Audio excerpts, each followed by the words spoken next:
Γεια σας κορίτσια μου, αγόρια μου, τι κάνετε? Θα κάνουμε τώρα ένα ανοιγματάκι.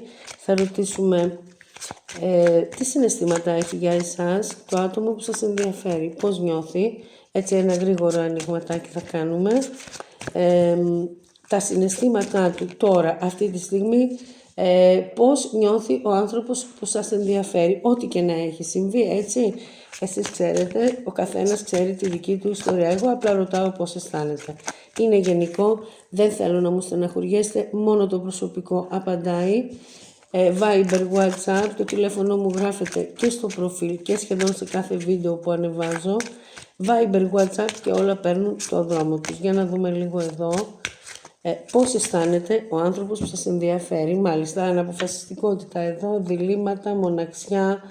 Έτσι, εδώ πάλι για άλλη μια φορά πέφτουν τρίτα άτομα. Συναισθήματα ρωτήσαμε. Πώς νιώθει? Έχει περάσει αρκετό χρονικό διάστημα, κορίτσια μου, αγόρια μου. Έχουν γίνει αλλαγές εδώ, αν θέλετε, και στα συναισθήματα. Έχει δοθεί τέλος. Σήμερα τα βιντεάκια μας δεν μας βγαίνουν και πολύ θετικά. Εδώ υπήρξαν τρίτα άτομα, τα οποία χάθηκαν οι ισορροπίες. Θα μπορούσαμε να πούμε και από οικογένεια. Ίσως εδώ κάποιο παιδί μπήκε στη μέση και έφερε... όχι μπήκε στη μέση φυσικά, ναι, παιδί, κορίτσια μου, αγόρια μου. Εδώ μπορεί να μας μιλάει και για κάποια σχέση, τα κορίτσια μου είχατε κάποια αποβολή με το παιδί, υπάρχει αυτό πολύ έντονα, αυτή τη στιγμή το δίνει, είναι μια πληροφορία την οποία μου δίνει. Μήπως εδώ είχαμε κάποια αποβολή, το παιδί χάθηκε και εκεί χάλασε η σχέση, κάτι τέτοιο εδώ μου υποβόσκει. Ήταν μια κατάσταση πάρα πολύ δύσκολη. Βέβαια εμείς ρωτήσαμε συναισθήματα, άλλα μας λέει. Υπάρχει εδώ επίσης μια άλλη πληροφορία, ότι μπήκαν στη μέση τρίτα άτομα. Μέσα σε αυτά τα τρίτα άτομα και ο ίδιος του δεν λειτουργήσε πολύ καλά. Εντάξει.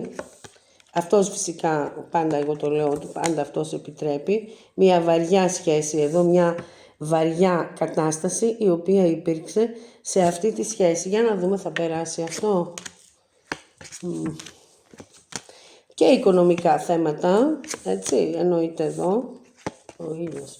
Θα περάσει εδώ, η μοίρα εδώ, θα ευνοήσει εδώ κάποιο ρίσκο που θα πάρει. Η αρσενική ενέργεια, έτσι, εδώ έχουμε τον άντρα, νάτος. Θα πάρει εδώ το ρίσκο, θα κάνει τις κινήσεις του, γιατί υπάρχει συναίσθημα, υπάρχει πολύ βαθύ συναίσθημα και αγάπη. Αυτός εδώ θέλει να γεφυρώσει τη σχέση στο μεταξύ σας, θέλει συνάντηση εδώ, θα το κάνει συναισθήματα αγάπης, κορίτσια μου, αγόρια μου, υπάρχει αγάπη εδώ, αμοιβαία αγάπη και πάρα πολύ σταθερή. Θα βρεθούν οι λύσεις, είναι πάρα πολύ θετικό το ανοιγματάκι μας. Συνάντηση έχουμε εδώ, θα τις βρείτε τις λύσεις, αν θέλετε και για τις σχέσεις σας, αν θέλετε και για οτιδήποτε κακό έχει συμβεί στο μεταξύ σας. Θα βρεθούν λύσεις, εδώ μας βγάζει και την επικοινωνία, ανοίγουμε τα χαρτιά μας. Βέβαια αυτό δεν θέλει πάρα πολύ να το κάνει, γιατί ξέρει ότι θα φέρει σύγχυση, δεν θέλει να εκφραστεί, τα έχει ψάξει και τα έχει δει και μπορεί και ξέρει πώς να τα διαχειριστεί. Έχει βρει τους τρόπους. Είναι πάρα πολύ μεγάλο το συναίσθημά του, να ξέρετε, παιδιά. Δεν ξέρω τι έχει συμβεί στο μεταξύ σας. Είναι αρκετά στεναχωρεμένος με την κατάστασή σας. Εγώ βλέπω εδώ όμως με τόσες όμορφες κάρτες ότι θα υπάρξει συνάντηση και επαναφορά της σχέσης σας, επανασύνδεση δηλαδή. Εντάξει, κορίτσια μου, αγόρια μου, αυτό είναι το ανοιγματάκι, ας μην το κάνουμε μεγαλύτερο, μας απάντησε. Υπάρχει εδώ μια δύσκολη κατάσταση την οποία περάσατε και ο ίδιος και εσείς. Έτσι, εγώ από ό,τι είδα εκεί με τον πελαργό και το μωρό δίπλα του και διάφορες άλλες κακές κάρτες, πρόκειτο για ένα παιδί.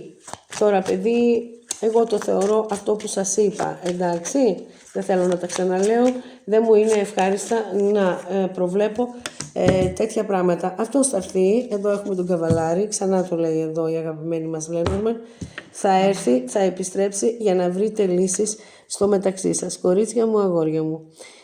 Το πόσο μου λείψατε δεν μπορείτε να φανταστείτε. Εντάξει, θέλω να το πιστέψετε αυτό, έτσι είμαι πάρα πολύ ειλικρινής, καθότι ζυγός στο ζώδιο, πάντα λέω την αλήθεια και εκφράζομαι από την αλήθεια και από τη δικαιοσύνη. Φιλάκια πολλά, θα τα πούμε πολύ γρήγορα σε ένα ακόμα ανοιγματάκι μας.